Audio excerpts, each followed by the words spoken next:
मी प्रणव चंद्रकांत डोंगरे, गाव वडूस, तालुका खटाव, जिल्हा सातारा. मी सध्या जेई म्हणजे जॉईंट एंट्रन्स एक्झाम या परीक्षेची तयारी करत आहे आणि माझं अंतिम लक्ष हे चांगल्या प्रकारचं कॉलेज, चांगल्या दर्जाचं कॉलेज मिळवणं आहे, IIT NIT सारखं. पहिल्यांदाच मी हे अनुभव करतोय, कारण आत्तापर्यंत सुरुवातीला गावातच होतो, म्हणजे एवढं बारामती सारखं एवढं बघितलं नव्हतं शहर. आचार्य अकॅडमीमुळे मला वेगवेगळ्या विद्यार्थ्यांना, वेगवेगळ्या प्रकारच्या शिक्षकांना, उच्च दर्जाच्या IIT NIT म्हणजे माझं जे स्वप्न आहे, जिथं मला जायचं आहे तेथील शिक्षकांचा सहभाग मला घेता आला. सुरुवातीला गावामध्ये असताना म्हणजे त्या प्रकारे स्पर्धा म्हणजे कोणत्या लेवलला असू शकते, देश लेवल, राज्य लेवल.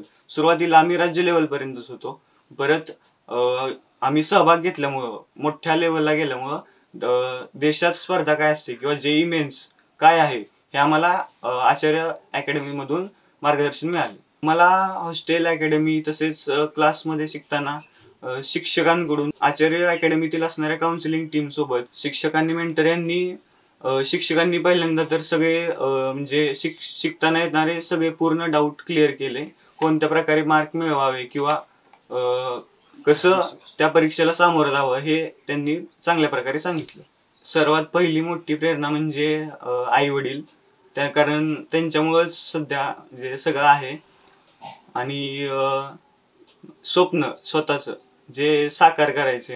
मी स्वतः 8वी स्कॉलरशिप या परीक्षेत चांगले गुण मिळवून आचार्य अकॅडमीमध्ये आर्थिक मदत घेऊन चांगल्या ठिकाणी उच्च शिक्षण मिळवण्यासाठी ॲडमिशन घेतलं. ही परीक्षा ॲडमिशनच्या आधी असते. तर महाराष्ट्रातील ज्या प्रत्येक जिल्ह्यातील, प्रत्येक गावातील विद्यार्थ्यांनी स्कॉलरशिप मिळवूनच त्या आचार्य अकॅडमीमध्ये प्रवेश घ्यावा. येत्या 23 मार्चला आपली एसएट नावाची स्कॉलरशिपची एक्झाम आहे. तर ती परीक्षा देऊन चांगले गुण मिळवून विद्यार्थ्यांनी आचार्य अकॅडमीमध्ये प्रवेश घ्यावा.